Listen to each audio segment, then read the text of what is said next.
중국산 전투함을 싼 맛에 도입했던 말레이시아. 반년 후 엄청난 규모의 결함들과 마주치다. 이에 대한 말레이시아 네티즌 반응 해석. 왕립 말레이시아 해군은 2020년 1월 KD 캐리스급 1번함을 인도받았지만 불과 반년 만에 이 중국산 전투함에서 엄청난 수의 결함들을 발견하고 이를 리스트로 작성하여 중국 계약업체들에게 시정을 요구하고 있다는 내용의 기사입니다. 결함이 한두 가지였다면 무기체계들이 가지고 있는 복잡 정밀성이라는 특성상 어느 정도 이해하고 넘어갈 수 있는 일이지만 발견된 결함들이 너무 많아 리스트로 따로 작성해야 할 정도라고 하니 말레이시아 국내에서도 여론이 매우 좋지 못합니다. 기사 자체는 영국에 본부를 두고 있는 세계적인 군사 전문지 제인즈에서 작성되었고요. 1월 말과 10월 말에 각각 기사를 작성했습니다. 1월 기사에서는 중국산 전투함에 나름 기대를 거는 말레이시아 해군 제독의 이야기가 인용이 되는데요. 유튜브에 올라와 있는 말레이시아 방송과 네티즌들의 태도에서도 그러한 기대감을 느낄 수가 있습니다. 하지만 얼마 전인 10월 22일 기사에서는 반대로 중국 전투함에 대한 말레이시아의 답답함과 분노가 곳곳에서 묻어나는 것을 느낄 수가 있습니다. 중국이 자체 제작한 각종 센서들과 전투관리 시스템 CMS가 제대로 작동하지 않아 말 그대로 물에 떠 있는 고가의 강철 깡통이 되고 말았다는 한 말레이시아 네티즌의 평가가 모든 것을 대변해주고 있죠. 말레이시아 정부가 중국산 전투함의 품질에 대한 관리 감독에 대해 너무 안일했다는 비판도 함께 나오고 있습니다.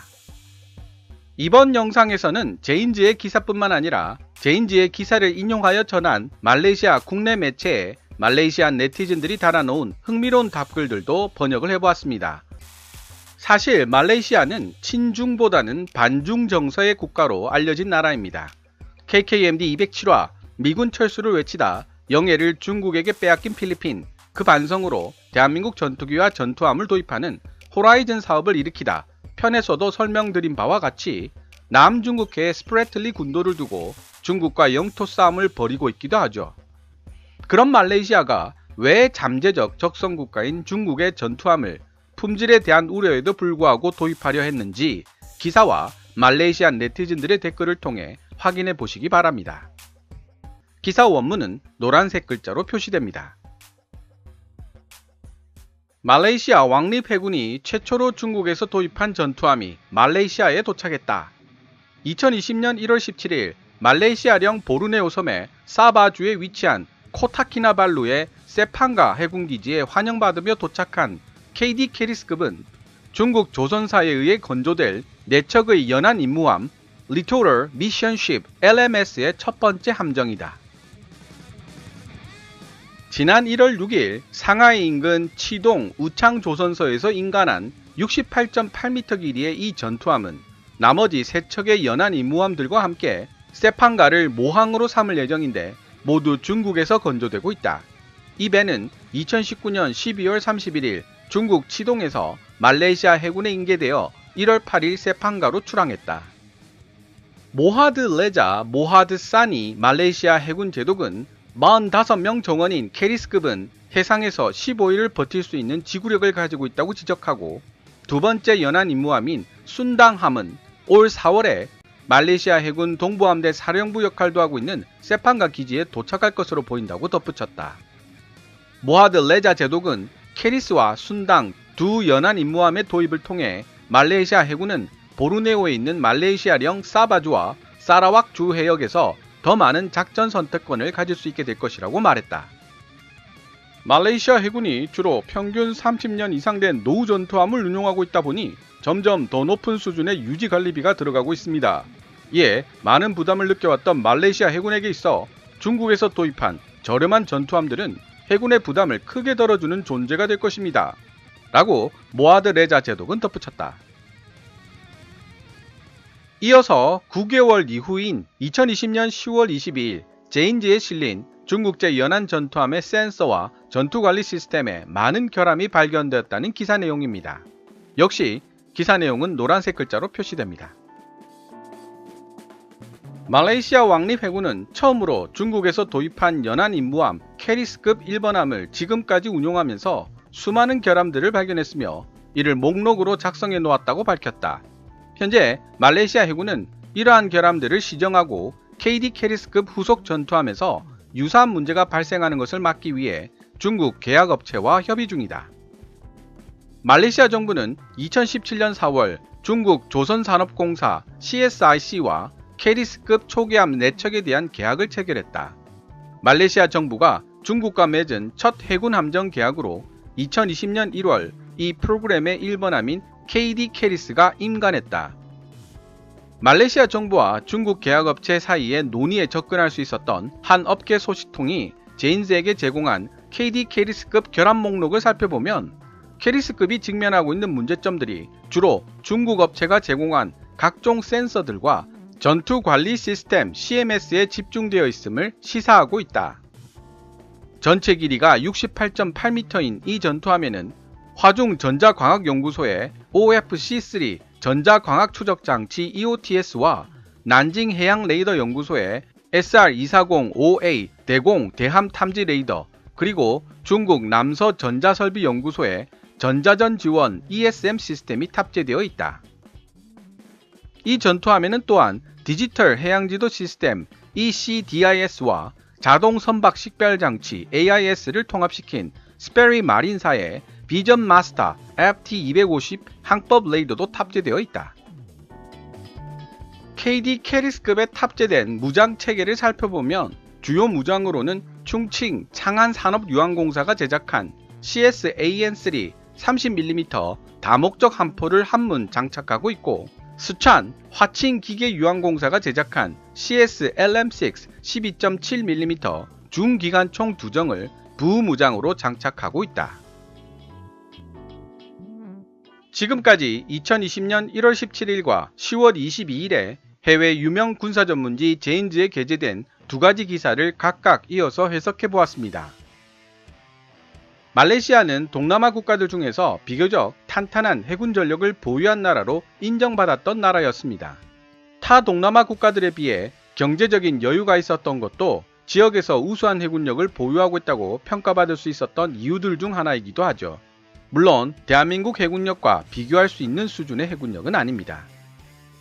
인터넷을 통해 자료를 찾아보면 KD 캐리스급은 길이 69m, 배수량 700톤으로 대한민국 해군이 퇴역시키고 있는 동해급 초계함보다도 약간 더 작은 크기의 전투함입니다. 기사에서도 언급되어 있지만 말레이시아 해군의 전투함들은 모두 도입된 지 30년이 지난 노후 전투함들이라 유지관리가 어렵고 많은 비용이 들어가는 상황입니다. 하지만 2000년대 이후 말레이시아의 경제 성장률이 반토막이 나면서 답보 상태에 빠져 있는데요. 이런 상황을 배경으로 해서 중국 조선사의 현대적 연안 전투함을 저렴한 가격으로 도입해보고자 시도한 것이 바로 KD 캐리스급 건조 사업인 것입니다. 하지만 말레이시아 국민들의 기대를 모았던 것도 잠깐, 불과 반년이 지나고 수많은 결함들이 발견되고 있으며 아예 따로 리스트를 만들어야 할 만큼 문제점들이 광범위하다는 사실이 언론 등을 통해 보도되자 말레이시아 네티즌들이 엄청난 수의 댓글을 달았습니다. 순수 100% 공산국가 중국에 의해 만들어진 전투함이야. 싸게 사는 것도 어떻게 보면 중국한테 빚지는 거지. 이 정도 클래스의 전투함을 그 가격에 샀다면 이건 바가지 쓴 거네. 말레이시아 최초의 연안 임무함인 캐리스급은 작전 중 광학 추적 장치를 통해 목표물을 추적할 수 없으며 탄약을 장전할 수도 없다라고? 이런 한심한 결함 리스트라고? 고품질 깡통에 엄청난 돈을 쏟아부었구나. 내가 이 전투함을 자랑스럽게 생각했었다니 어이가 없네. 그냥 중국산 스테인리스 강철로 된 보기 싫은 배일 뿐인데 말이야. 한 척당 623억이라고? 이런 머저리들. 어이 말레이시아 친구들, 이번 사건을 통해서 알겠지만 전투함을 사려면 중국을 제외한 나머지 국가들한테 사라고. 하하하. 그리고 말레이시아 정부는 연안 임무함을 만든 중국 조선사에게 문제를 수정하도록 요청했다? 그래봤자 또 다른 문제의 등장과 또 다른 돈 낭비가 있을 뿐이야. 100% 메이드 인 차이나. 서구 기술이 조금 더 들어가지 않은 배를 주문하다니 말레이시아 정부는 얼마나 간이 큰 거냐? 미사일과 근접 방어 시스템이 중국 거라고? 각종 센서와 전투 체계도 중국 거라고? 바다로 나가면 일주일도 안 돼서 거센 풍랑에 다 고장나 버릴걸? 전투함에 있어서 가장 중요한 건 속도이고 동시에 많은 무장과 우수한 탐지 장치를 갖추는 것은 기본이지. 하지만 내구성에서 고기잡이 배하고 별다른 차이가 없다면 아무 소용없어. 우리 말레이시아 해군이 지금 두 번째 배치의 연안 임무함에는 다른 나라 디자인을 평가하고 있는 중이니까 너무 걱정하지 마 친구들. 중국에서 도입한 첫 번째 배치의 배들은 해양에 주둔시키기 위한 배일 뿐이야. 전투함을 대신하지는 못하지. 그래, 네 말이 맞아 친구. 그런데 한 척당 600억이면 진짜 싸게 산 거 아냐? 결함이 많기는 하지만 말이야. 도대체 잘 산 거야 아니면 잘못 산 거야? 누가 대답 좀 해줘.